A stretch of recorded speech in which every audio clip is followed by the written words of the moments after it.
জঙ্গলে এক নেকড়ে বাঘ ছিল। একদিন মাংস খেতে গিয়ে তার গলায় মাংসের হাড় আটকে গেল।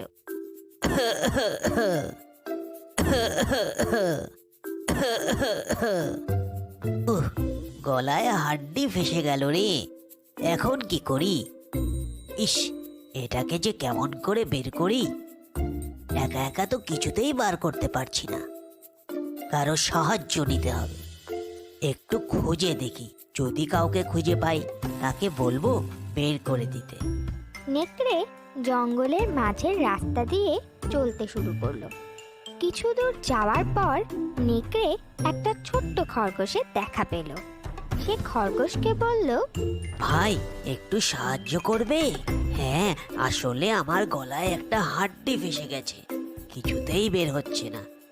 একটু বের করে দাও না ভাই। আমি আর তোমাকে সাহায্য?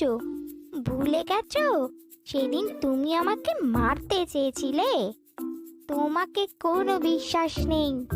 এটাও তোমার কোনো বাহানা হবে। না বাবা না, আমি তোমাকে কোনো সাহায্য করব না। নেকড়ে সেখান থেকে চলে গেল। খানিকক্ষণ চলার পর নেকড়ের সঙ্গে এক বাদরের দেখা হয়ে গেল।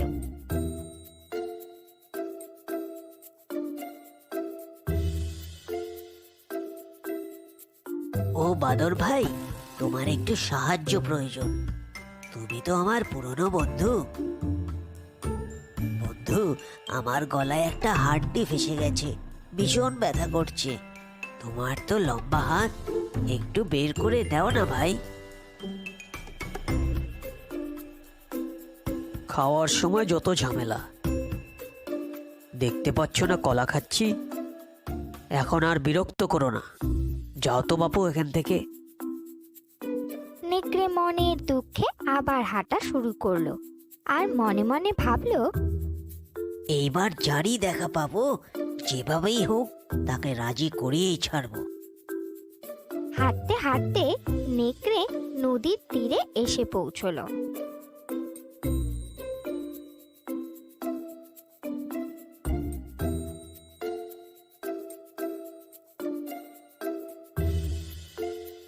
সেখানে একটি বক মাছ ধরছিল। তার লম্বা ঠোঁট দেখে নেকড়ে ভীষণ খুশি হয়ে গেল। আরে, এতক্ষণে আসল লোকের দেখা পেয়েছি। বকের তো বিশাল লম্বা ঠোঁট, এ খুব সহজেই আমার গলা থেকে হাড্ডি বের করে দেবে। একে যেভাবেই হোক রাজি করাতেই হবে।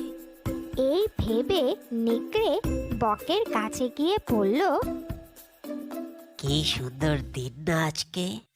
জানো ভাই, এই নদীতে না অনেক মাছ আছে। তুমি একা পরিশ্রম করছো, তুমি চাইলে মাছ খুঁজতে আমি তোমাকে সাহায্য করতে পারি। তুমি আমাকে সাহায্য করবে? নেকড়েরা ভীষণ চালাক হয়। বিনা কারণে তুমি আমাকে সাহায্য করতে চাইছো? এর পিছনে নিশ্চয়ই কোনো কুমতলব আছে। না না ভাই, তুমি আমাকে ভুল বুঝছো। আমি সত্যি তোমাকে সাহায্য করতে চাই, কিন্তু একটা সমস্যা আছে ভাই। আসলে আমার গলায় একটা হাড় ফেসে গেছে। ও, এইটুকু ব্যাপার? এ তো কোনো ব্যাপারই না আমার কাছে। আমি এক্ষুনি বের করে দিচ্ছি। বক তার লম্বা ঠোঁট নেকড়ের গলায় ঢুকিয়ে গলা থেকে হাড় বের করে আনলো। চলো এখন দুজনে মিলে মাছ খুঁজি। মাছ? আরে বোকা বক, আমার গলায় মুখ ঢুকিয়ে হাড় বের করে আনলি? তুই যে এখনো বেঁচে আছিস এটাই অনেক। তোকে যে মেরে ফেলিনি, এটা তোর ভাগ্য। এখন এখান থেকে ভেগে যা, নাইলে আজ তোকে আর বাড়ি ফিরতে হবে না।